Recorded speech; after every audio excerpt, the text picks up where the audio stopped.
Call this regular meeting of the Lindsay City Council to order and direct the clerk to please take roll.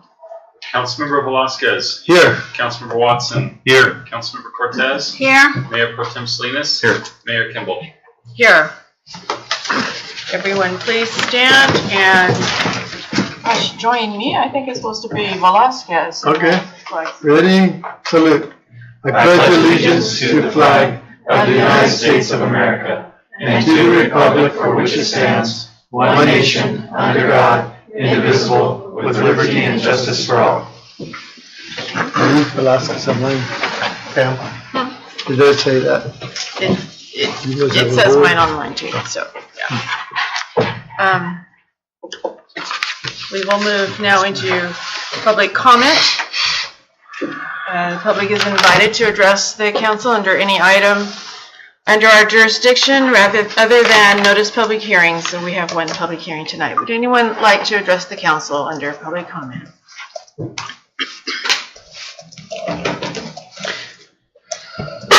Good evening, ladies and gentlemen. My name is Eric Sinclair.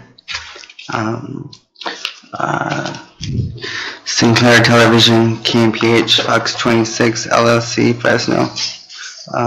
Sinclair Television, KBAK, Bakersfield 29. Sinclair Television, Las Vegas, Channel 3. Sinclair Cares, making our community aware with Sinclair Cares. Something I wanted to speak on the Carolinas and the hurricanes and the deaths within the hurricanes and the path that it took. And I want to say thanks to all the first responders that responded to every emergency that took place, and for those that went above and beyond, more so than their capabilities. And I want to share a little bit more about why I say Sinclair Cares. When I was younger, a lot younger, I had first I was asked to design a company logo, and one of the company logos that I designed was Sinclair Broadcast Group, and that was around when I was like 12, I think. And then Sinclair Cares, the logo for that, I actually put my handprint on it. So I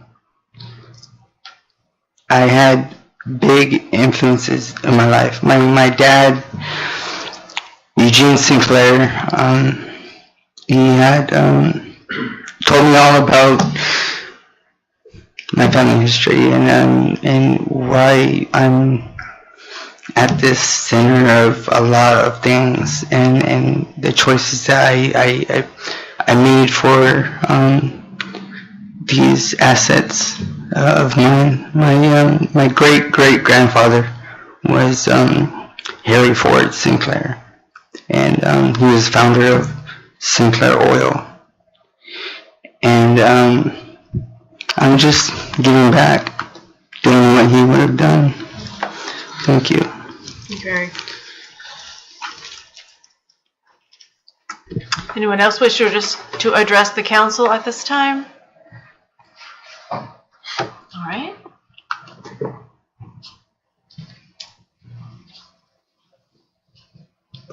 Could you state your name for the clerk, please? Hello. My name is Gabriela Quesada. I am part of ASB, the student council group that represents the school Lincoln Elementary. And I would like to say that I want to establish a very, very awesome year this year, fulfilling everybody with awesome activities they will remember. And I also wanted to address that there should be more stores here, which can help our local economy. And I wanted to say that this is a very awesome city, and thank you for all your work. And also, little shout out to Miss Laura Cortez, and she's our advisor for our group. Thank you. Thank you. All right. Thank you for being here. Thank you. Anyone else wish to address the council? Seeing no one, we will close public comment and move on to item 2, which is our council member reports. Councilman Velasquez, anything to report tonight? Yes, there was. We went with Councilman Salinas and Bill Ziegler he's going to talk, I think, mentioned about it, to the high school to look at some lights. We want to try to light up obviously the soccer field and the new sports complex, and also the park. We have a lot of students, a lot of actual usage of the park at night till about 8 o'clock. I go and pick up my grandson from soccer practice. And the place is just packed. There's people not only playing soccer or practicing soccer, but there's people running the track and utilizing all the arbors and all that. So we're looking at some lights to do that. We recently went to the League of California Cities conference, and what the main speaker was talking about making an impact. And obviously everybody knows I'm running again, and part of that is because I want to continue to make an impact in this community and try to continue to make it move forward and have an impact on the young people, like this young lady that came up and spoke, and be an example that they could follow. So thank you. Thank you. Not at this time. Thank you. Councilman Cortez? I don't today. Councilman Salinas? We did attend the League of California Cities last week, and Brett and Bill and myself and Steve, and very informative. A lot of work comes out when you go to the expo and talk to the individuals, and there's different lighting, different techniques of what they're doing nowadays. And I think we do go to the seminars and the classes like that, but downstairs you get involved with the people that are trying to sell you things, but there are actually a lot of really good items that we bring back as council members and staff. And if one works out, it's great. It's a big deal. Okay, good. Thank you. I attended on a Saturday and gave, at their request, and gave a little welcome address to the Cary Bible College and Seminary graduation that the Spanish Seventh-day Adventists hold each year, and it's quite an interesting event. They have people come from like South America and all over the country and stuff. I mean, there were a lot of people there. It was quite a nice deal, and they were very appreciative of having someone from the city here to welcome them. He said nice things about the city. I don't know. So it was good. With that, our student report. So my name is Ireland, and here are some of the events that have happened or will be happening at Lindsay High School very soon. So this week is homecoming week. Learners are encouraged to participate in the dress-up days. The theme for this week is Music Festival. There's also lunchtime activities for the nominees, homecoming nominees, and I'm one of them. Then food day is Wednesday the 26th. 28 clubs will be participating to serve or to sell beverages and food to learners. The How dinner was September 20th. Learners volunteered to help set up, present gifts, and help clean up. The Powder Puff volleyball game was yesterday, Monday the 24th. Powder Puff football will be taking place tomorrow at 7:30 at the football field. Saturday, September 29th is the homecoming dance from 8 to 11 p.m. Back to school night is tonight from 6 to 8 p.m. FBLA Oat Day is September 16th at Madera High School. And some of the athletic updates is cross country. A meet was on September 21st at Douglas Invitational. The next meet will be at Stanford Invitational on Saturday, September 29th. For football, September 21st, Lindsay won against Granite Hills, 21-14. The next game will be September 28th against Corcoran. Volleyball, September 18th, Varsity Girls won against Granite Hills 3-2. The next game is Monday, the 24th against Strathmore High School, which was yesterday. September 20th, the girls played against Sierra Pacific. Girls tennis played against Sierra Pacific 5-4. The next game will be on Wednesday, the 26th against Woodlake. Girls golf will be having a game Thursday, September 27th against Liberty High School at 2 p.m. Some notes from the Dean of Athletics, Mr. Langton. He states, LHS has created a program called Junior Cardinals, which is a 6th through 8th grade athletic program designed to create a better transition from elementary athletics to the high school. Junior Cardinals are inspired and want to become the Cardinals of the future. And some of the notes from College and Career Dr. Spencer is Ag finished a great week at Tulare County Fair. The Health Science is partnering with Lindsay Diabetes Project. And then the auto program was highlighted in the Cardinal Recorder. And that's all. All right. Thank you, Arlen.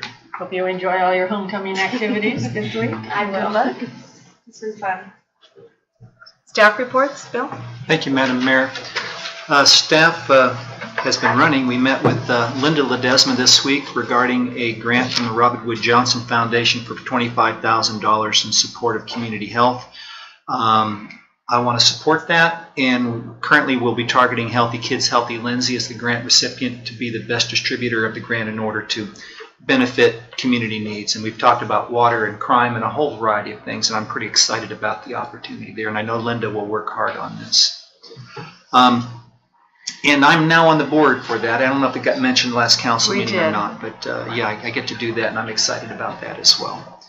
Met with the team interested in the vacant land by the wastewater treatment plant today. It's looking promising. We're moving things forward. There'll be more meetings to come. I think this was meeting number 3 or 4 that we've had with them. And so we'll keep council apprised of developments, but it's so good so far. Met with the EDC rep today and discussed services which would benefit the city of Lindsay. We've been on message for what we've been looking for a while, so no surprises there. And this will be further discussed during the next week's board meeting, which will happen 7:30 Thursday morning. I'll be attending that. I met with Virginia and reps from the Chamber Board today related to Friday night market fees. They provided some documentation for us. Brett will review their numbers, and if we are charging too much, we'll come back to council to adjust. We'll give you an update on that, however that comes out. Met with the Ono City Committee today about growing and nurturing the Ono-Lindsay relationship. We'll celebrate our 50th anniversary in 2020, and you may not know it, but this is our own Ed Murray here in this caricature, and he was over there at one of the meetings, and Ed's having some health challenges, so I was able to take a picture of this and send it off to him on Facebook. Hopefully, it'll give him a chuckle. Looking back in the day, so that was pretty cool. Our utility systems, the water treatment plant is still moving over 1,600 gallons a minute. And we've never done this in our memory before, and then they're pushing it solid, so that's really good. And we're only using the wells as needed. Water conservation update: the city reduced water production by about 20.5% as compared to 2013. We say, well, we'd like to do better. The overall annual reduction is 18.56. But what's cool about this is from surface water, we've got an increase of 28.77 compared to 2013. However, groundwater, we reduced by 45.45%. Why does that matter? We're not penalized for the surface water production we want to use, as we're paying for it. It's coming our way. We want to use as much of that as we can and reduce the pumping to the greatest extent possible to allow the recharge and to support our efforts in the sustainable groundwater management agency. So those are good numbers for us. The Well 15 contact time project, the piping is installed, it is tied in, the electrical work has begun. We expect it'll be back in use by the end of next week, so they've done a bang-up job out there. Water allocation, that is what's allocated to us from the feds through the Bryant Current Canal, has increased slightly from 85% to 88% of our normal 100%, which would be 2,500 acre feet. We likely won't use all that, so Mike may approach us in the future about potentially selling some of that water to some other user. All good stuff. If you've been through the roundabout, you can see some pretty excellent signage out there, lane markers, and after the first couple of days of confusion, it appears that our residents are adapting to it. I think the Friday night market probably made it a little bit difficult the first time that people were coming from out of town for that, but they'll figure out these alternative ways of getting to town. The work that staff has done with the school district, I think has been very effective about the drop-off of kids and how that's being managed. And I'll be meeting with Tom Rooney soon to have a little update, a little powwow on how that's all going. So I'm pleased with our efforts along this work. We have 2 empty tree wells at 233 South Miraz, which is in front of a business. That's been filled with concrete after a trip and fall report was received. Someone was vision impaired and didn't see it and took a trip, and we're not going to put a tree in there, so they fill it with concrete. Good solution for that. And let's see, staff's working with the consultant related to parking lot extension at the hospital district property on North Sequoia. That's going to be adjacent to the newly opening Kuya Delta facility. Maria, have we gotten those invitations out yet? So there'll be a ribbon cutting happening real soon on that. I intend to come. I hope many of you can make it. That's like this week? Tomorrow? It's tomorrow? Okay. So real quick here. Ribbon cutting for the Kuya Delta. Your expansion. Did council get that? If not, Yes. we'll resend it to you. May I get an invitation?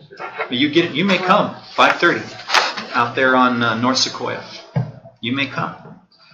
Wellness Aquatic report. Second annual Lindsay Health Fair is scheduled for October the 20th. Collaborating with different stakeholder groups, meeting twice a month. That should be a really great event this year. Swim and movie night took place on Saturday, September the 27th. 75 people attended, so that went really well. And it was supported by City Food Mart, Raj and his folks over there, and then the Foothill Rotary of Lindsay. They were out there in force too, so that's really great.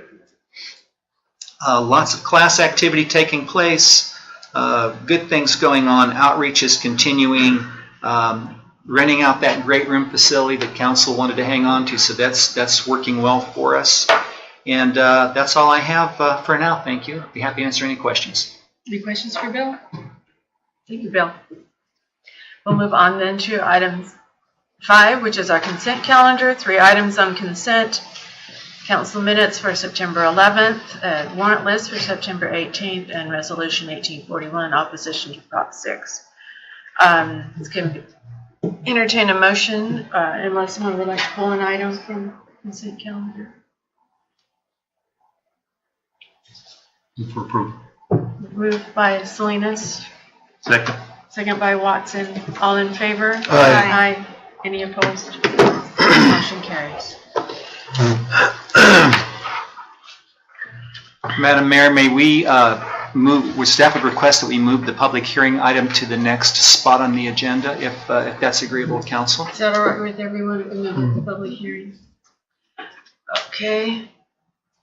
We will at this time then consider a public hearing to consider 2 energy service agreements with Climatech LLC. And Bill or Brett, whoever's going to lead us through this. Thank you. May I stay seated here? Is that all right? Yes. Okay. So we have had a really good experience so far working with Climatech over the last several months. 6 months maybe or longer we've been working on this project to try and find some ways to improve the energy conservation here in the city. And the stage we've reached now is they presented a list of projects, timelines for those projects, costs for the projects. The next stage then is to figure out how to finance those projects. The total is about $3.3 million, a little more than $1 million coming from the general fund projects, another $2 million plus coming in the water fund projects. At first, we thought there may be some grants available. We've been unsuccessful in finding those, and so it's fallen all to financing this. The best option for financing comes from iBank. iBank is a creature of the state of California that started off with some money from the state to lend for infrastructure type projects. You have to meet certain criteria to even qualify for the lending, and they lend at a below market rate. It's been recently around 3.4% for a 20 to 30 year loan, essentially, for these projects. As I've been looking through that and also looking at refinancing some of our general obligation bonds we have out there, the city's found that because of our financial situation, the private market is not willing to lend to us until we get our general fund deficit corrected, which leaves just state-type organizations available to lend to the city. iBank, through conversations with them, have said that the maximum they would be willing to lend the city right now is $3.5 million, which would cover this project. The challenge is we have $5 million coming up in water projects that we're going to need funding for. And so we've talked with Climate Tech. They have agreed to talk with some additional people they know in the finance field, and maybe there's some things we can work out with this. But for the time being, we need to figure out more of the financing options for this before I can recommend proceeding with it. And so today, the recommendation from staff is to go through the public hearing to at least get the public's comment on the idea of doing the energy conservation upgrades. But then once public hearing is closed and council has a chance to ask questions, to continue this to a future date, giving us an opportunity to go and do some more research on it. Because at the time, we're not ready to move forward with something that can be financially sound for the city. Brett will need to identify a date, probably the next council meeting. Can you give me 2? Yes. Well, okay. Council can. If we go 2 council meetings, that'll give us enough time to talk with different people in the market. Mm-hmm. Okay. Does that need a motion? So how do we proceed? You can go ahead and open the public hearing now. All right, we don't need to address the continuance until after. We'll do that after. All right. Okay, I will at this time open the public hearing on this item. Any member of the public wishes to speak in favor of this project, may do so at this time. My name is Eric Sinclair, and I'm in favor of it. Let's see how big Lindsay can get.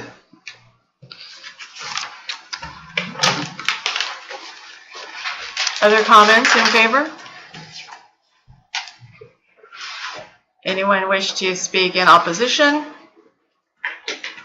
Seeing no one, we will close the public hearing and bring the item back before the council. Any questions or comments at this time? So is USDA, their rural financing programs, they... Yes, so USDA provides one of the loans that deals with the water. Mm-hmm. And so we had to check with them first to see if it was okay for them, for us to get another bond. Right. Loan dealing with water. Mm-hmm. They've agreed to let us do that. Mm-hmm. Their debt was some of the debt we're going to try and refinance. Right. So, are we going to try to refinance it through a municipal bond? no, Or a new loan? No, it was going to be through a private placement, Mm-hmm. through a revenue bond. Mm-hmm. A revenue bond? That was one of the options. Uh-huh.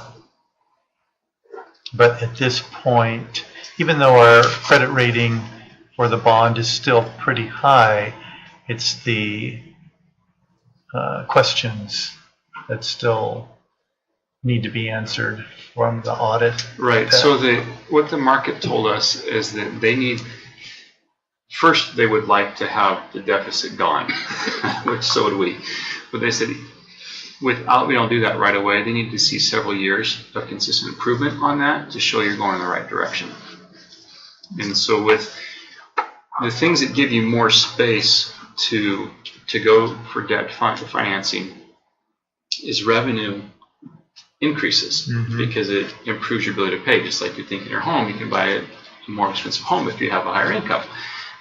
What happens with these projects is that they're paid for, the Climate Tech ones is paid through cost savings. Mm-hmm. Well, that's a decrease in our expenses, not an increase in our revenue. Mhm. And so it absorbs some of that space you have for debt financing Right. without offsetting it with a corresponding increase in revenue. Mhm. So it just makes it just more difficult to Right. then go and get other Yeah. debt financing afterwards. So next year with our Measure O money, might there be some flexibility with that since it's increasing the revenue? There could be some flexibility on the general fund side, Mhm. but Measure O is not a water fund source, Mhm. and so the water fund itself doesn't have an increase in revenue. If there's a Prop 218, that would increase revenue, and that would open up additional debt financing opportunities. Mhm. Very good. During this time, we might be able to, I mean, during this, we're going to table it for a few weeks. We might be able to, if we can find something. Yes, and so the Because we're all for it, I think. It's just a matter of being able Yeah, to do it's a it. fantastic project. It's Mhm. definitely things that the city needs to do. For sure. And if we, one way or another, these projects have to happen because they're going to break if they're not fixed. And Right. so it's just how do we finance that all at once, gives you the whole deal at one time, and you have the savings off of it. Otherwise, you're handling these emergencies that may or may not be funded in the budget, Mhm. and that just causes more angst later. I got one more question. If we find out in a couple weeks that we can't get this amount of money, then we can get this amount of money, can we adjust what we're going to do to? Yes. Yeah. Because I mean, we still need, like we said, we still need to do it. It's just a matter of not being able to do the whole. I don't know if it would pencil out right, but Yeah, if it's agreeable to Climate Tech in their contract to cherry pick items, we certainly could consider that. Climate Tech's here. Do you guys have any comments on what? On this? That we had a great meeting earlier today with Mike and with Brett, and we talked about the issues of the project.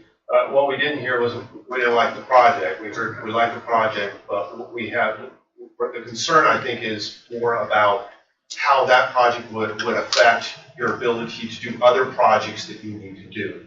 So we've got some ideas. We're gonna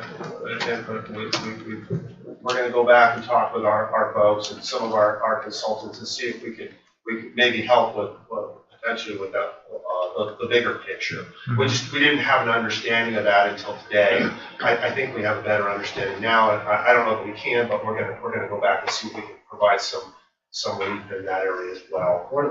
One of the key services we provide is really where is the funding at for some of these projects, and when we do that, we also run into where is funding for more infrastructure improvements such as piping, storage tanks, etc. And so we've had some good communications with certain state representatives that we're going to obviously share once we need to follow up and do some more research, but we're definitely going to share them with staff and hopefully help the city with funding other projects beyond obviously the infrastructure project that we share with you folks. All right, thank you.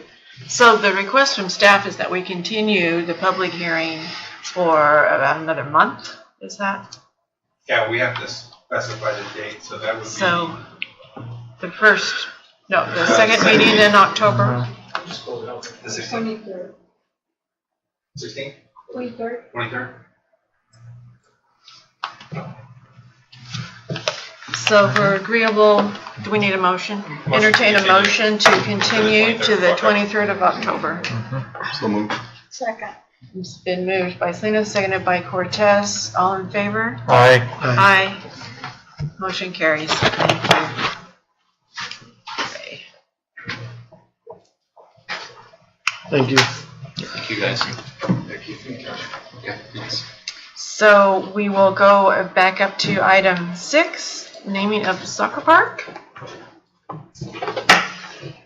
So, Madam Mayor, in light of the local outreach that's occurred to get some suggestions and voting on the naming, staff has put a ballot box outside for people to cast their ballots into.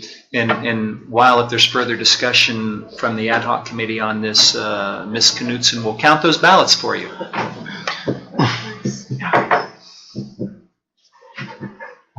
I'll let Laura, I did the last one, so I didn't talk. At the last meeting, we had discussed possibly putting a survey on social media. Then after thinking about it, we thought maybe, anybody could fill out that survey, even people that didn't have any ties to Lindsay. So we felt that it'd be better to just leave it local. And so staff typed up a little quarter sheet, little ballot, and we, as you saw, had the box placed out there. I know I did an announcement on my council member Facebook page, and some of my learners at school, they're currently studying their civic engagement lessons. So I know there's a few classes that were invited to come out here. So we'll see how it goes.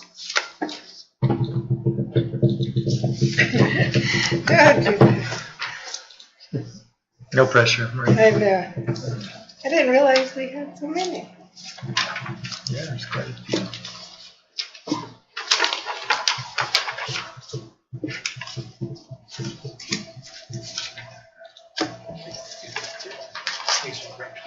I think I put mine as a write-in ballot. Oh man, I should have done mine that way too. Actually, we have one. It seems to be a pretty overwhelming statement. Yeah.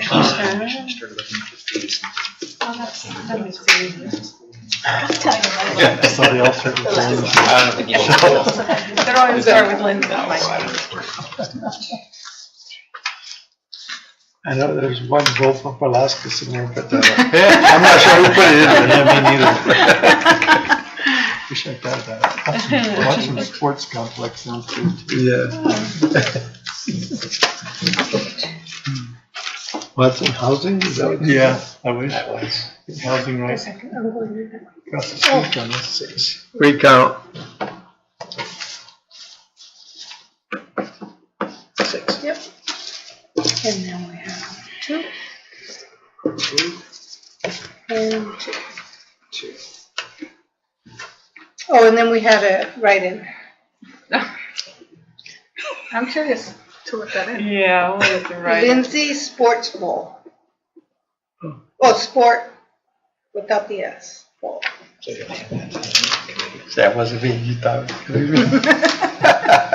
Okay, so the winner is Lindsay Sports Complex Yay! with 14 votes. What was the second? Lindsay Community Sports Park, That was my vote. 6. But whatever. And then the other two. But And I just like there was one that didn't have any. What was the one that won? Lindsay Sports Complex. keep it simple. Mm-hmm. Okay. Okay. So we're going by the count. Everybody okay with Yep. that? Sounds great. I mean, if all 5 on the council, that's not your vote, we could do whatever. Okay, I'm okay with that. So we need a motion perhaps to name the, We could probably bring you back a resolution. okay, Make it more formal. Yeah, all right, we'll bring back a resolution next we'll do time. that. So don't post it to my 10,000 followers? You could right now and just order us to bring back a resolution to make it official. So if you want to, we can do that too. You're really itching to get that name out. The park's not opening up till December still, is that correct? Yeah, I got plenty of time. We have time. Okay, item 7 is an action item, lighting options for the soccer fields and asking for direction. So, Mike Camarena. Thank you, Mayor Kimball and Council. So there's a few slides here that have been presented just to take a look at the fields in general. But I also want to, let's start with just the overall slide first. I just want to get an update on the configuration of the fields themselves. Pictures. Yeah, initially that's been the field configuration from day one, with the objective of, do you have that aerial? Yeah. With the objective of working the fields around the existing guy wires that are on 2 transmission poles along Tulare Road. One of the transmission poles, and there's the yellow lines at the bottom of Tulare Road. The one that's furthest to the east goes into the field about 26 feet.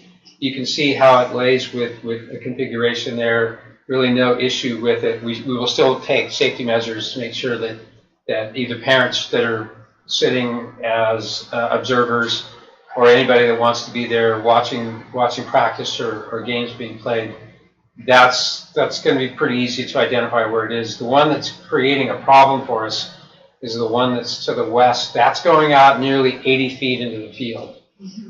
And so what does a guy wire do? And there's a street view photo of the transmission pole. What a guy wire does is it secures the pole in this case, it's the southerly direction, but there's also a guy wire going to the east. That doesn't affect field of play. Conversations I've had with Southern California Edison, can we relocate the guy wire, maybe reconfigure to something that's called a dead man's guy, which is a 90-degree guy wire. And their answer was, you know, with Southern Cal Edison like us, we can do just about anything. But if you send us $15,000, we'll start that project for you. And if it ends up being more money, then we'll bill you for that cost. And by the way, at this specific location, they are looking at upgrading that wood pole to a steel pole on Southern California Edison's dime. Just to the north, I say just to the north, about 600 feet south of here, there's another transmission pole, and that's what those top lines are. It's a transmission pole configuration. It goes east and west on Tulare Road. It moves power from Visalia to Springville. And you can see on each of these poles, it'll give you a Springville, Venida, Lindsay. Those are the substation locations, which is where this power is being routed to. So it's not one of our simple distribution poles. This is one of the more complex and very expensive poles to even look at any sort of reconfiguration. So to move the guy wires, it's not financially practical for us now, but the configuration, we can work around it as far as the field configuration is concerned. The timeline for Southern Cal Edison to install a steel pole, he says it could be 3 years, it could be 5 years. So I don't want to make a commitment for Southern California Edison other than we're being told that this one is going to go away and a steel pole will take its place. Does steel poles still need guide wires? Steel poles do not need guide wires. We have, I think it's 3 poles on Hermosa, and then it's 2 poles on Hermosa, 1 on Sweetbriar that goes from Mount Vernon into the substation. And those were done years ago when we redid Sweetbriar. A very, very expensive project. So looking at the configuration of the fields, if we go back to the aerial, the fields will work in that configuration. We've had to move that one or the 2 on the west just a little bit further west. There's still the proper run-out areas in between. I think I'm showing about 80 feet from Sequoia to the first pole, and it's about a 50-foot separation between the 2 fields. And I want to say the minimum run-out's 30 feet. So the configuration is there. How we're dealing with the guy wires encroaching into the area. We have a plan, a short-term plan, and then hopefully Edison will solve that dilemma in the long term. So to talk about lighting, though, a configuration that's potential, which is the next slide. One more. There we go. So just looking at that, what could be classified as a competition level field lighting for the large fields, you have potentially 6 light standards on those that would carry the appropriate light both directions. On the youth fields, we might be able to share some of the light load with a centralized light that would be L9 and L10. But the big question is competition level lighting, recreational lighting, practice lighting. So there's all kinds of lights that are available. And I know, talking with Bill, that council members went out and looked at the LED light configuration from the school district. Really bright, affordable, But in this case, one of the challenges is, at least for the numbers you'll see tonight, that's looking more at a competition level. Whether it's the first quality Musco light system or something that's not as expensive. So we can look at those numbers, but then also talk about an option of utilizing a smaller LED configuration, maybe for the smaller fields. So there's a couple of estimates that were provided. If you can bring that up. These numbers are 2017 numbers based on some lighting proposals that the city of Visalia is going to be using at the sports park in the north side of town, so the Shannon Ranch area. So Visalia is looking at lighting soccer parks. What they had considered was the Musco light system, which is what we use at our aquatics facility. That's what we were going to use at the high school soccer facility. Musco, I think, is considered one of the top sports field lighting companies out there, whether it's a professional field or whether it's our aquatic center. I think if you mention Musco to anybody, they're going to say you got the best in the business. And so to look at that kind of light system with an LED configuration, it is not cheap. Just under $900,000 to look at something to configure some sort of professional lighting out there. You can see control link system monitoring with remote access and Musco 25-year warranty mounted on 50-foot tall poles. A comparable is a high-intensity light system, HID lighting system. It could be comparable to an LED, but the cost, again, even as an affordable light system, you're looking at over $600,000. Optional wireless control, so it could be made available. Some of the lighting controls would be through a smartphone or through a system that's set up on the computer that you just tell it what times and days you want these things to come off and on. The difference between looking at these type of light systems versus a plug-and-play light system, essentially the biggest difference is pole height. We have 20-foot portable lights standards that we use for the market. The higher you get up and the more intense light you have, the more lumens you provide in the playing field. And so we can go to a professional sports design or even a high school sports design and go to the lumen requirements for a soccer field, and we can put those numbers together and say, here's what we want. But to look at something like a plug-and-play light system like the LED systems that are available now, I still think doing some quick math here, you're looking at probably a minimum of $100,000.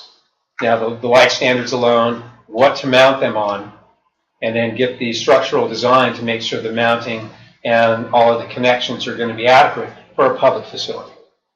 So even trying to bring that cost down to something that's affordable, if you want to light up the entire 5 fields, which Lisa Davis is going to be including 2 mini fields going in the east-west direction on the big fields, so she can increase the capacity there for youth soccer options. Then the question is, how many fields do you want to light up? And is there some target budget that you want to look at? And maybe it's on a few years basis. Trying to achieve nearly $1 million light system in 1 year, that's going to be difficult. So there are a lot of options out there, but the thinking is the higher we can get with the lights, the more effective they'll be, but that also drives the cost up. Questions? Well, you have extra water, sell some of that. You're done. The market is changing.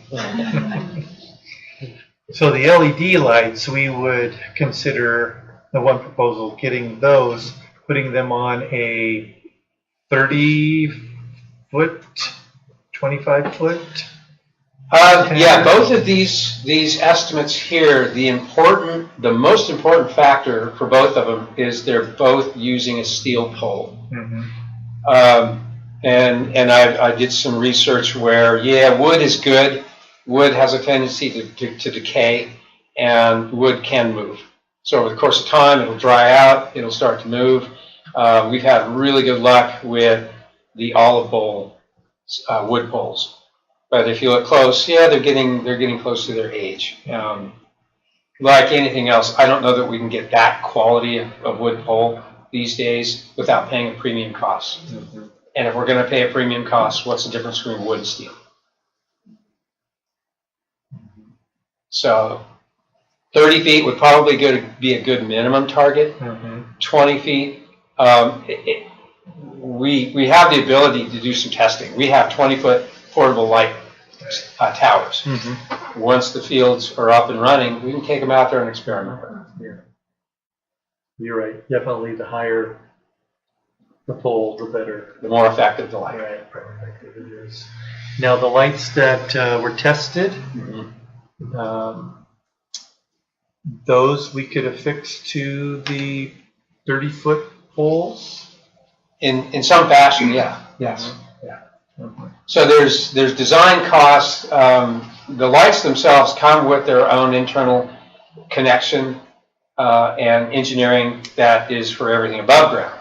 The issue is we got to go below ground with this, create a foundation. The Musco light system comes with the pre-manufactured individual precast concrete footing, but we still have to engineer everything to support that thing. So if you go out to the Lindsay High School stadium, in between the soccer field and the football field, you'll see these 8-foot tall, and I think they're about 15-inch diameter concrete pillars sticking out of the ground. Those are 20 feet deep, and we had to support those with an additional concrete foundation as designed, and so the poles slide over the top of that, the 50-foot poles slide over the top of that. So there's some engineering involved to make sure something that height with the configuration of lighting on top will withstand earthquakes to a point, wind, and any design criteria they have for those cross arms and those light fixtures themselves.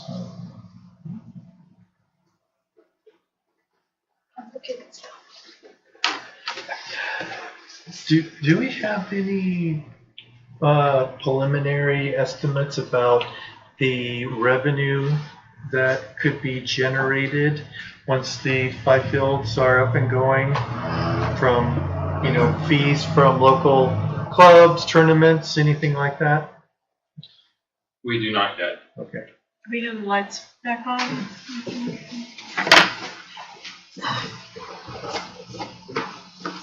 Is it okay to have lights back on? Right. You are finished, right? Yeah. Okay. Like the engineering with the 30-foot pipe, would that be something that these $600 lights would be able to be mounted off of, or? Yes, absolutely. Because we were picking them up they were heavy, but not. Yeah. Not. It's a question of getting a structural engineer involved, coming up with a cross arm configuration that can be connected to the pole and support however many light standards are up there, light fixtures are up there. So to look at, I think there was a total of 16 proposed on the lighting plan itself. We can cut that down to just doing the main fields and test it from there. Because I was adding up the lights. All the lights at it was like $17,000 for it. Just the lights themselves, Yeah. right. And then you get the pole and the support configuration. So it's individually, I think it's a great individual cost, but collectively, that's when it adds up to $100,000. So Mike, how are we gonna light these? The fields themselves, Lindsay has had the luxury of using the high school facility at times. And I'm hearing from Lisa Davis that these organizations are looking forward to using this facility, but they all know there's no lights there. So the city park itself has hours up to 10 o'clock, and you see the use out there now with daylight. Packed. Yeah, and so. It's packed, but it's dangerous because I've been out there. I'm going to go out there in another 40 minutes and pick up my grandson. And I know we talked about using the light fixtures that were out there, buying a couple of those and just mounting them and see what kind of results we can get. At that, you're talking about less than $2,000 collect for those lights to go up. That's not a bad number to do a test on that area. Yeah, I mean, personally, I'd like to see the lights go up in the park area so they're already practicing there. And to mount them on the wellness center, to try to get some height there, even if you did 2 lights there, right? And we put one light in and lit up quite a bit. And to me, not being able at, almost $1 million to light up the soccer field, I don't know how we're going to do that. Well, yeah, that's. I mean, that seems almost we built the impossible right now. soccer field because we had some money to use for it. We never had money for lights. We knew that We lighting just- was not. We barely had money we to knew put that wasn't fencing. gonna happen. Right. So we know that the housing-related parks program, or the Parks Department, will be releasing some applications for grants next year. One of the grants we qualify for, all we have to do is submit the application. How much is that? We don't know. The second grant is more of a competitive bid process, similar to what we've experienced in the past. The trouble now is, and I can't answer questions because the guidelines for the grant aren't even out yet. We were told, this was like 2 months ago, hey, there's going to be more money available in parks. Think of your projects, and great. Number one, you qualify just by submitting the application. And there will be a competitive process, but we don't have any guidelines for it yet. When are they going to be out? Sometime next year. Thanks for the notice. We'll keep an eye out. So they're thinking of us, but I think it's something they want to promote. But I can't give you what might be available versus what we could automatically qualify for. We had similar things like this in the past, and the idea that we used back then was, let's plan the project. I mean, even if Mike engineers it, how we would, like you did here, right? And be prepared so when those funding sources or those grants come up, we're ready to go. We're not saying, okay, let's put something together now and at the last minute. We need to be ready now for, obviously we don't have the money to do it, but we need to be prepared. Like the roundabout, how long did we do that before funding came? But we need to have that preparation done and making sure we know what we want. In the meantime, I think we should be looking at doing a temporary or doing those other lighting at a lower cost on the wellness center on the park, because that's a high usage area, and I think it's I'm not even sure how much that would cost. If it's $650 a light, and whatever you guys would have to figure out the engineering to get those lights up. But I know that there's a lot of people eager to have that, and I mean that could be a project that Rotary and soccer people and all the different organizations could all chip in together to make happen right away.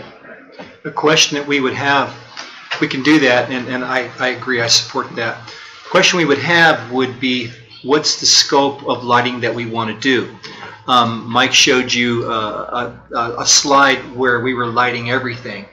But do we need to light everything? Do you want to light the 2 main fields? Those are your adult-sized soccer fields, plus they'll be cut in half where you can do kid stuff on there. That might be a plan that's more achievable for us, and then do all the design work on that so that it's shovel-ready. Right. Something else that we can do, and I don't know how effective it's going to be, but Brett was asking the question, and Mike's talked about it too, the LED lights that we've already seen. You've got the poles supporting the golf course netting out there by the housing that's quite high. It won't light everything up, but it might put enough of a dent in it to buy us some time until we do sort out what we want to do.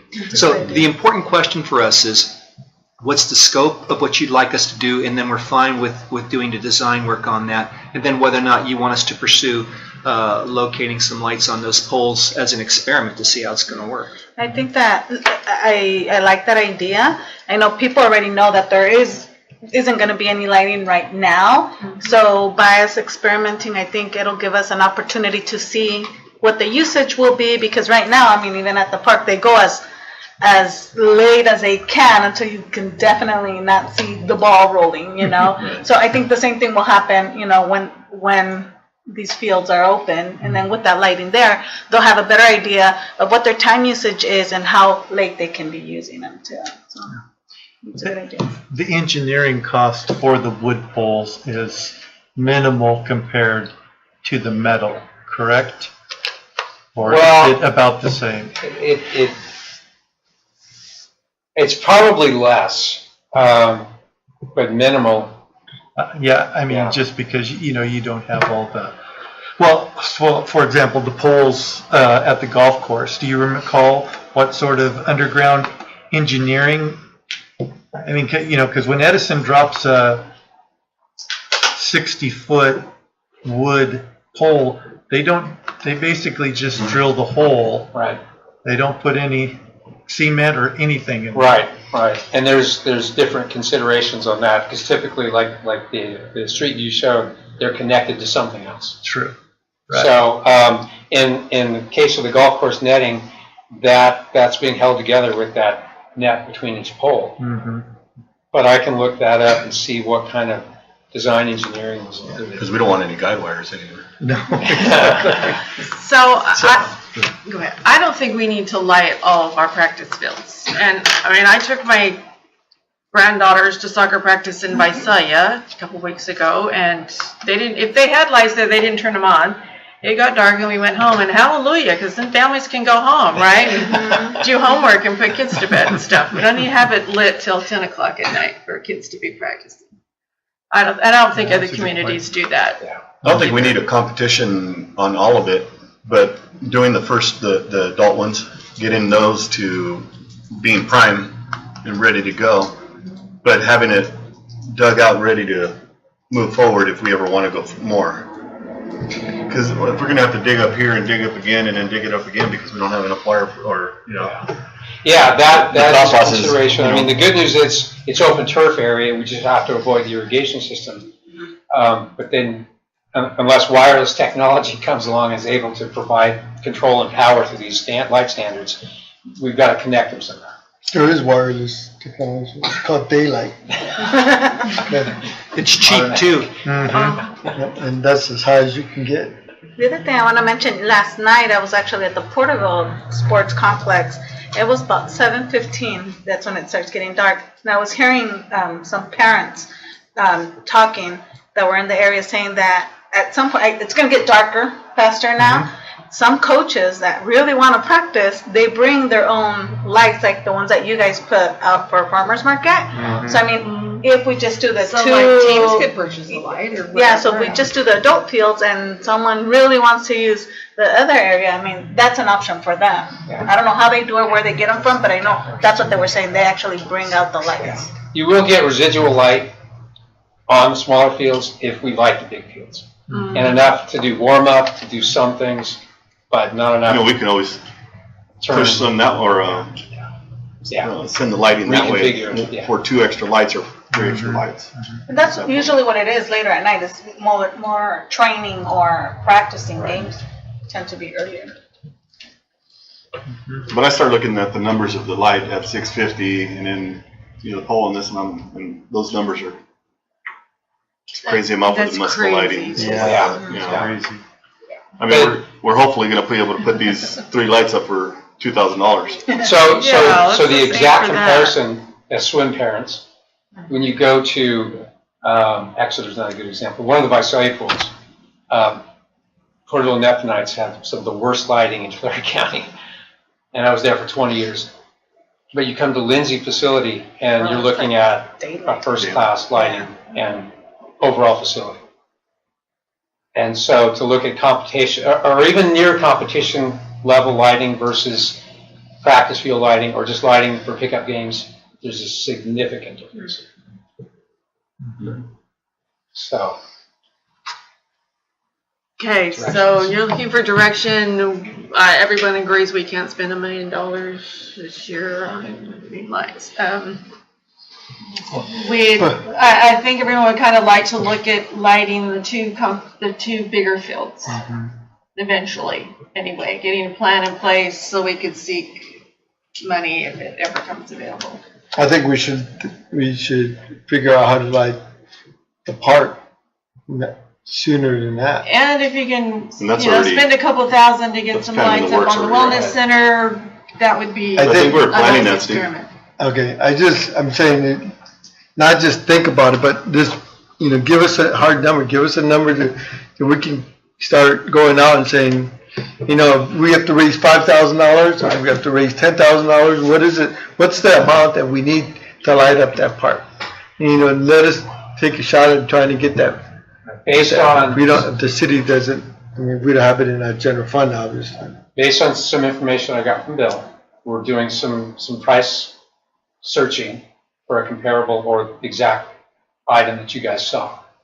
And if we can get it a little bit cheaper, then it's a matter of what that cost is and what the mounting cost is.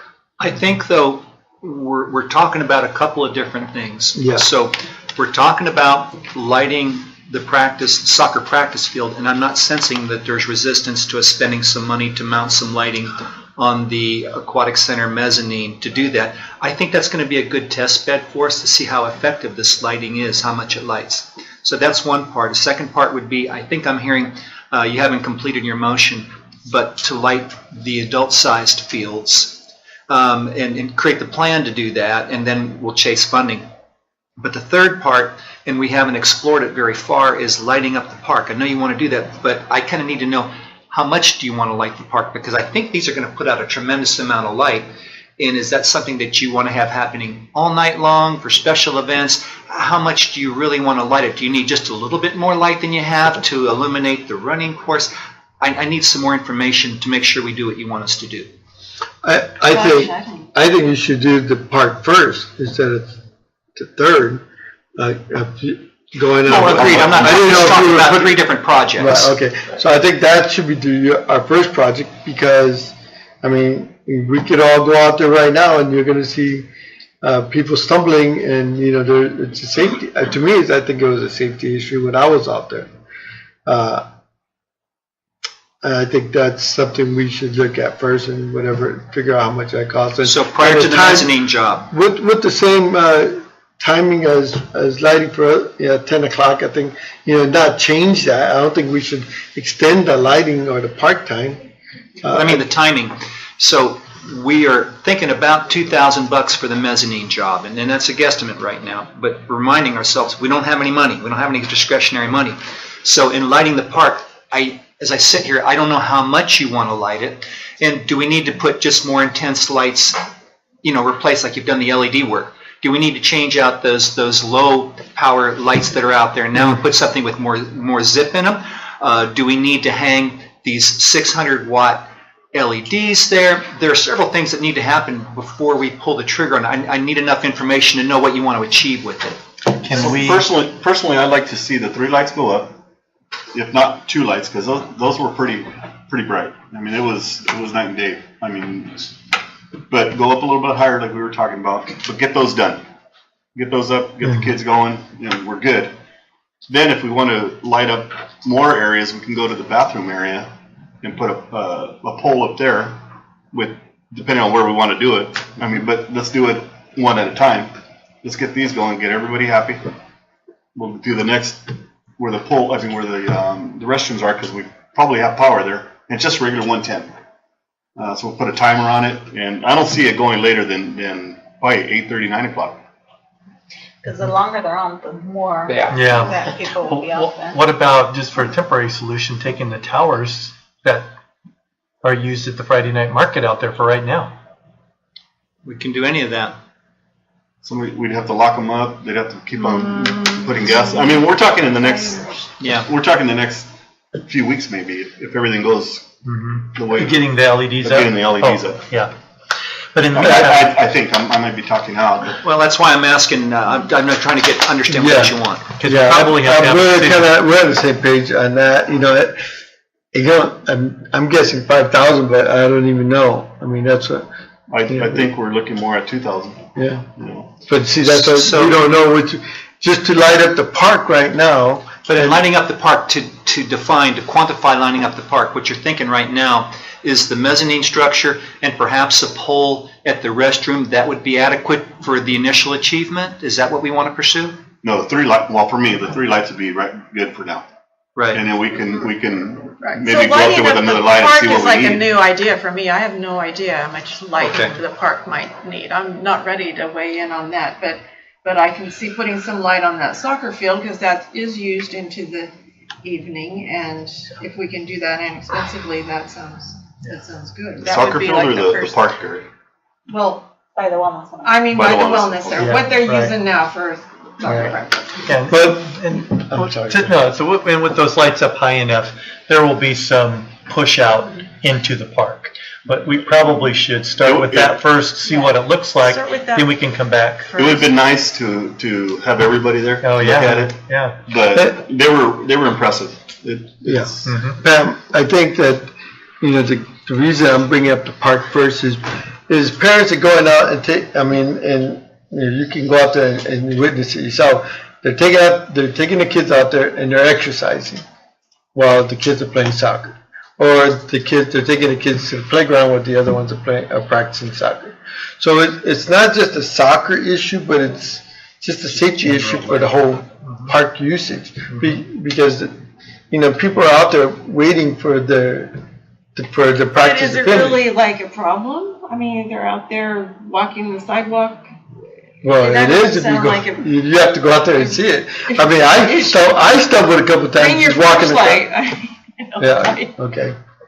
So if I may, counsel, what I Well, see, I don't agree. I think that we should light it and not have to make them bring flashlights. I would invite you, now that it's on your radar, to drive by it, to walk it in the evening, any evening you want, Yeah. and see if you think, how much lighting you expect to see there. I can tell you that when these lights go up on the mezzanine, it's going to be bright, it's going to punch out, but it is a defined area. When we were standing on the mezzanine and we held it more horizontal or, kind of a diagonal, we were casting light all the way over to the stage, which is over by Elmwood. And that was with one light. So I think we're going to see a lot of light here, but if the idea is to get the entire perimeter, this ain't going to do it. So drive by it, see what your goals are, and if we need to, once we get these if I'm hearing that most of you are in agreement of doing the mezzanine lighting first, and I think that's the most affordable portion, the quickest to achieve, we do that, you see what it does for you, and then see what sort of addition you want to have on top of that to achieve what you want to achieve, and then is it affordable? Yeah, and I never thought about, you mentioned,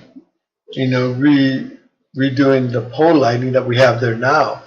I mean, I didn't even think about that, but. That might be the easiest solution. Just put a more intense light in Is it cheaper there. and easier to do, and is it gonna it would light up more of, not just the soccer park, but the safety issue I'm talking about. And not change the character of the lighting in the park. I bet we could get a couple. I just don't know how volunteers. bright that is. It's, One of the, how do you know? One of the things by working on the lights, all those lights, was there's a reflector inside of it, but it needs to be done at night so you can reflect the light onto the sidewalk. It's directional. It's directional. I mean, it lights up, but there's a reflector that actually Pushes it down. So if we could do it one night instead of during the day, and actually adjust the head where all the walking area is, and you start from this way and it just goes all the way around to whatever the walking area is. And then it's lighting up the sidewalk areas. I know without a doing couple anything people. but adjusting. I know a couple people who are expert at that. Yeah. You'll bring No, donuts. I'll bring donuts. That's right. I'll stay down on the ground. But that's an easy fix. I mean, for the most part, for that part of it, because people are walking on that sidewalk. Oh yeah. So. Oh yeah. Yeah. It's. I mean, you know where I live, and I'm just thrilled to see all the people out in the park. There's tons I of mean, use. It's great. Yeah, it's just fabulous. Yeah. But the lighting does need some attention. So I'm for getting those 3 lights up, and let's And change then the we'll look bulbs at it up. and see, and change the Yeah. bulbs out. Yeah. We'll just take it by this. And then Yeah. Step by step. I like We've that. done that approach. before, so. Yeah. Thank you, council. Okay. Thank you. All right, we are Do you need at, a motion or? I think you just want a Direction's fine. direction, right? Mm-hmm. We're okay. Yeah. Item 9 is an action item, Well 15 Contact Time Project Contract Change Order. I assume that's Mike's. Yes, thank you, Mayor Kimball. So the contact time project, installing a couple thousand linear feet of 12-inch pipe to increase the chlorine contact time so it does its job prior to getting to the Avenue 240 first water services. But in the course of construction, the contractor came across the first item, which was unsuitable native backfill material. Essentially, the dirt that was out there that they were digging at about 4 feet depth was too wet to put back in the trench. And so the first change order was approved in the amount of just under $23,000. That was a 9.5% increase. Change order number 2 was the approval to install a 12-inch gate valve to provide some operational control, not only for the project, but for us in the future, so we can isolate that well from the rest of the system. And that was a small change order of $2,863. But this change order number 3 involves increased paving requirements from Tulare County. Our initial permit identified trench paving, but the county inspectors, when they were out there, said, oh, you have to do what the county requirement is, which is the half-lane pave out. Well, if you'd have told that to us up front, we could have managed it. Well, they didn't. And so we're in a situation where we're required to do, because it's in a county jurisdiction, we're required to do what the county has as far as their standards. They did alter some of their requirements in the depth of the asphalt that's there, and then how it was paved back. And so there was some savings from the initial identification of what this change order would entail, but it's still a significant amount, $52,080, which would push the contract total to 32.5%. The change order policy allows city staff to approve up to 10%. Anything between 10 and 20 can take city manager approval. Anything above the 25% has to come to council. And so that's where we are today, that the change order number 3 exceeds it. And so it's in front of you for approval. And with that, I'd be happy to answer any questions. Well, I'm curious, where is all the moisture coming at 4 feet? Good question. There was really no clear identification, and it was a confirmation by the county testing lab, which they have their own lab because it's county jurisdiction. But we also have our lab on the project. The numbers were nearly identical. So it's not like there was an error made by one lab. We had quality control and quality assurance on site. If it wasn't for that case, it's like, what's going on? And so there was confirmation that something is there, whether it's ag irrigation going on, which we've suffered through too many years of drought, but we still got some surface moisture going on. That's crazy. Anyway, so where was it coming from? Dairy, ag, irrigation, we don't know. And the 52,000 was for the paving? 52,000 is paving. So instead of having to pave a trench that's 5 foot wide and using a 3-inch asphalt section, we're having to pave 12 foot wide. We still have a 3-inch asphalt section over the trench. The county wanted 4 inches over the rest of the street, but we got them to reduce down to 3, actually 2/10. But so there was some allowance for us to reduce the paving thickness. But that's still what the county requirement is. You have to pave to the center of the street. There was some accommodation. We went just to the west of the center line, so we didn't have to repaint the center line. So there was some accommodations, but not a whole lot. So the money is available to do this change order. The money is available. Funding, as identified in the agenda item, $105,000 or just below $106,000 from an Irwin Drought grant, and then self-help through their Affordable Housing and Sustainable Communities program had $250,000 available. So the money is there. It just would have been nice to use it towards something else. Exactly. We did identify a secondary project, which is the filter renovation project, which was done, and we wanted to move as much money as possible that was left over from this project to carry whatever we could over to the filter project. So there will be a balance, and I think the balance is about $39,000 that we'll be able to move there, and that project is well done, but it's not as much as we wanted to move over. But it doesn't sound like we have any choice.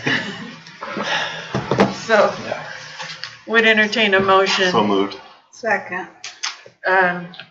We need a Sounds roll like call. when my wife wants to go shopping and she says, I'm gonna spend this much. I say, well. Yes. We need a Mayor Pro roll. Tem Slavis? Aye. Councilmember Cortez? Aye. Councilmember Velasquez? Aye. Councilmember Watson? Aye. Mayor Kimball? Aye. Motion carries.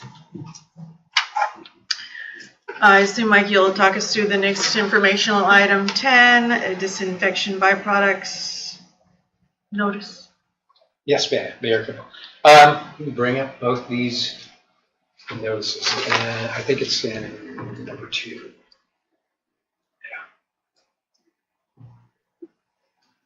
Page 20 on the second. So, as we've done in the past, our disinfection byproducts public notification is getting ready to be released. Our date is going to be October 10th is the latest date we can send out to for public notification. New water testing requirements as of January 2018 required that we test for TCP 123. Our lab was successful in acquiring the first quarter sample. However, the second quarter sample was not collected. We found out that they missed the collection date and the collection window. The state called us and said, you missed it, and it was not, it was an inadvertent oversight by BSK Labs, our contract lab. And so we did receive a letter from BSK saying, we just missed it. The state of California says, we're sorry, but you have to do public notification. You're required to do these sample collection and testing for TCP 123. You missed it. You're going to have to do public notification. So that's our disinfection byproducts notification that was set to go out in the next week or so. The next one, actually I think it's, that's the letter from BSK saying, we're sorry, we just inadvertently missed it. This notification is for TCP 123, saying exactly what happened. Our contract lab missed a sampling event, so we are required to notify you that we missed the event. Sample. We didn't And we don't know whether there's any. The first quarter sample for all 3 of our sources, which is the 2 wells and the Bryant Kern Canal we're testing for, came back as non-detects. The important notice is our groundwater sources, which is where we would find any indication of TCP 123, are non-detects. Surface water supply, the likelihood of getting a TCP 123 positive in a surface water supply is very small. They didn't test the surface water supply, but we have to do public notification. What a waste. So, What's the cost? this is going to be going out with the disinfection byproduct notice, so you're going to be seeing 2 notifications instead of 1 at one time. So it's very important to understand.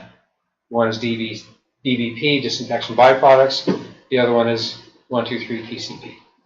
But to our knowledge, Mike, no penalty from the state at this point, just the additional notification. Yeah, if there is a penalty, if we want to call it that, we have to do an additional sampling event in the first quarter of 2019. So I know that there's been TCP 123 found in surrounding areas, but all the research and testing we've done in the last 10 years, it's been non-detect, fortunately, in our area. And that's in the groundwater supplies. So to say we're gonna hit some sort of detection in the canal, I think is Well, really. so we missed this one back in April or May? Well, the second quarter of 2018, so it's April to June, April, May, June. So it's time now for the third quarter testing. We've already taken the third quarter, Okay. so we're in compliance, but we missed the second. What kind of contract do we have with the tester, the people that test? BSK, they've typically been really good. No, I get it, but I mean, What kind of it wasn't contract? our fault, then we're gonna pick up the tab. And we're probably gonna pass along the notification cost to them. So the third quarter didn't show any evidence. We haven't had results yet. We don't have results. I mean, that just seems kind of wacky. If the third quarter's fine, and you gotta send people some notice for water they've already drunk, like. Well, and that was one of our statements. That We're Yeah. testing a surface water supply. The likelihood of getting this contaminant there is very slim, but we still have to notify. Well, as long as BSK's picking up the notification cost. That's gonna be our direction. Yeah.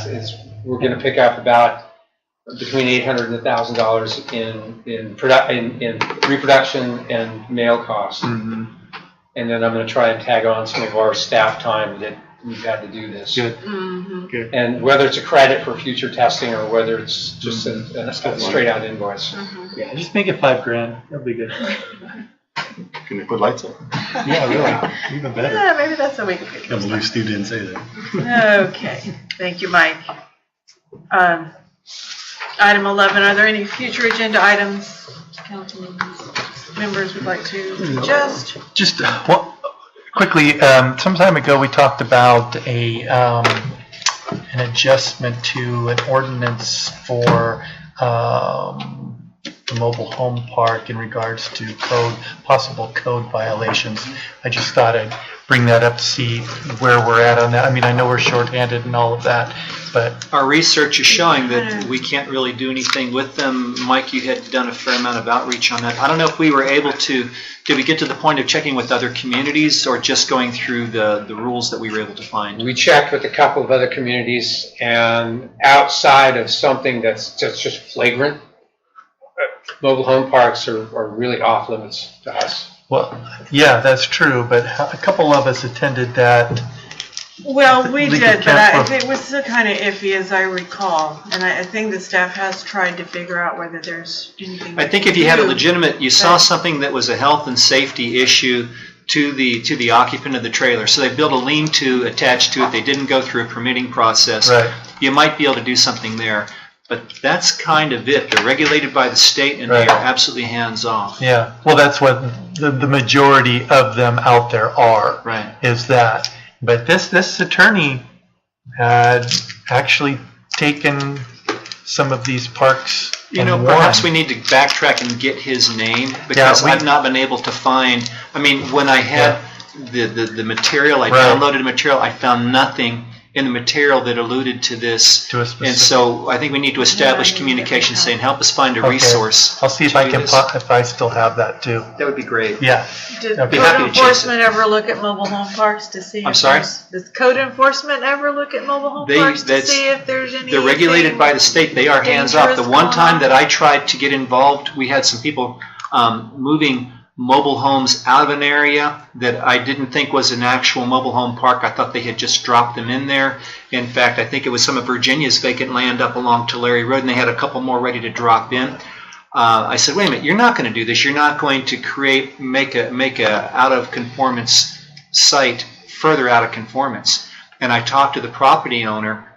He said, well, I thought we could do this within 2 hours. I had a state representative in my office telling me that we're not allowed to touch those, that they are regulated by the state, and it was a registered mobile home park, even if it wasn't registered with us. Oh, wow. So they are, and it's about protecting the disadvantaged because they're most likely going to be the ones that are living in the mobile homes. And so it would be real easy from a NIMBY standpoint to try to put pressure on them to drive them out, and then they have nowhere to be. So the state has very strict rules about what you can and can't do, and mostly you can't. Am I representing that properly? Yep. You've had no experience, Mario, in any of the other communities about health and safety issues popping up? If there are health and safety issues, then we can probably abate them like we would anything else, but I mean, it's gonna have to be pretty serious, not your normal code violation. Okay, so the lean-to that has exposed electrical wiring, that's probably not going to rise to the level of us being able to do anything, or it would? Well, I would say if there are health and safety issues that are either like electrical in nature, heating in the winter, cooling in the summer, things like that. I mean, if somebody's living in that space, that can create, issues that we would be able to do something about. I see. Okay. And it'd be great if they would approach us for it. I mean, as it is now, we'd be going out and looking for it. And again, the appearance would be that we're trying to put pressure on the disadvantaged. Sounds kind of like homeless camp issues. Yeah, really. Now you can't even arrest the guys. Oh, one other quick thing. I'm sorry. A new ordinance or a new state law that I heard that was just signed that will prevent cities from requiring street vendors to have business licenses or permits. Yeah, we're hearing about that. I don't know, is that done yet, Mario? I understand that it was, not that you couldn't stop them, but that you couldn't preclude them. So they still have to go through your city procedures. Right. But the prohibition is basically on outlawing them. Oh, right. You basically have to have a mechanism for them to for allowing them to. Yeah. So what we've done, for example, we have these cellular phone vendors. They're calling themselves Free Cell Phones, and they'll set up on the Shapansky site from time to time, and I'll send code enforcement out there to run them off. But we're really not running them off because they can set up there, but they need to come in and get a temporary use permit, pay the fee. I bring the temporary use permit to council, council approves it, and they get a business license, and then they can do it for the duration of their TUP. That's the process that we have for a lot of things. We don't just flat out prohibit them. And 10 times out of 10, when they're told of the process, they complain about it and they say, well, I'm going to go to City Hall, and we never see them. Right. Until they show up back there again, within a few weeks, hoping that we've forgotten and don't notice it. Yeah. All right. No more. We were going to do a study session on streets one of these days. Yes. And how much time did you need on that, Mike? I thought I had a date. I'll have to bring it up here. Is that the second meeting in October as well? October 9th. October the 9th. That's the first. Next Bring it meeting. up. So it'll be a study session, council, to go through, to reassess the capital improvement plan and the priorities that you want to see followed for how we approach streets. Oh, yes, that's right. Yeah. Thank you. All right. No executive session tonight, so entertain a motion to adjourn. So moved. Second. All in favor? Aye. All right, this meeting is adjourned. All right. Business. I know. It's dark. I forgot.